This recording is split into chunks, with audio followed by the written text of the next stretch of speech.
Today I'd like to talk about why we should keep animals in the zoo.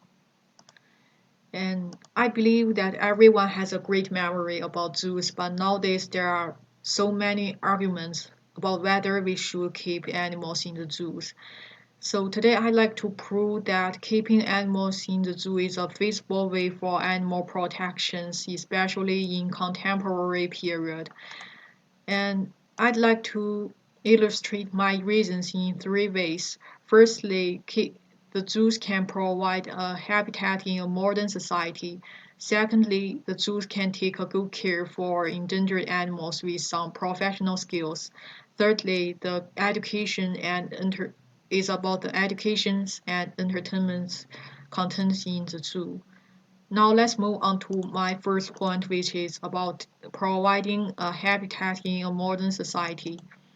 Due to the development of the urbanization process, there are several serious problems, like the destroy and pollutions of animals' habitat, as well as the development of human society, which is seems as an inevitable trend for for today.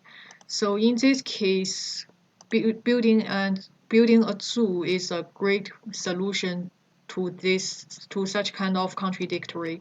Like an article called Keeping the Rainforest Tropical in 2007 said that state-of-the-art harvest technology can be used to build the rainforest tropical habitat in zoos so that animals can have more comfortable environment. In this case, it is obvious that building the zoos in a city can be can create a win-win solution for both animals and human beings.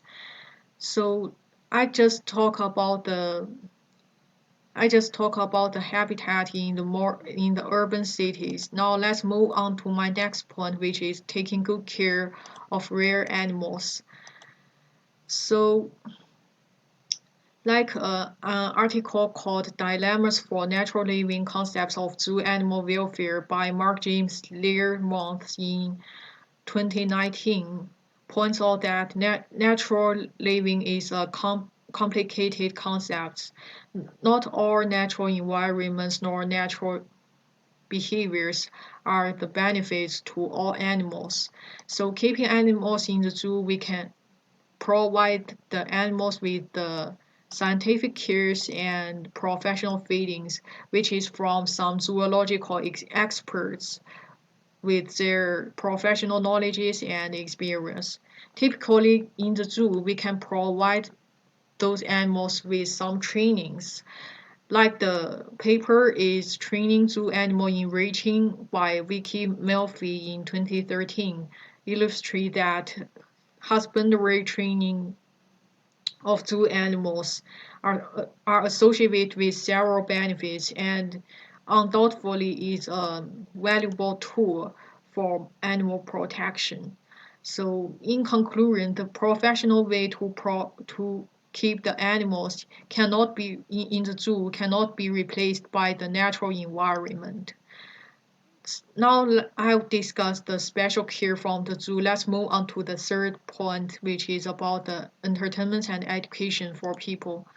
Like I said before, everyone has a great memory about zoos.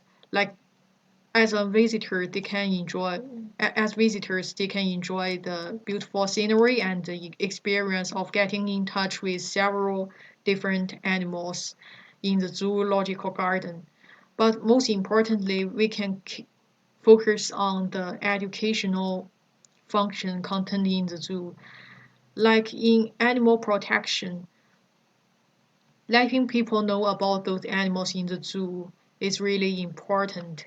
And according to an article called Comparative Analyst of Longitude Things Reveal Viable Survival Benefits of Living Zoos Across Mammals by Marcus Klaus and his team in 2016 demonstrate that their basic zoological and conservation education reaches 700 million visitors per year all over the world. It means that the education function content in the zoo cannot is really special and have a great influence on the propaganda for animal protection. And so it's a good place for both entertainment and education. And today I talk about three reasons that why we should keep animals in the zoo. By running a zoo, we can provide a habitat in a modern society, take good care of endangered animals, and provide people with more places for entertainment and educations. So it is available that zoos is necessary for animal protection because it allows human beings and animals to live in a same environment. So thanks so much.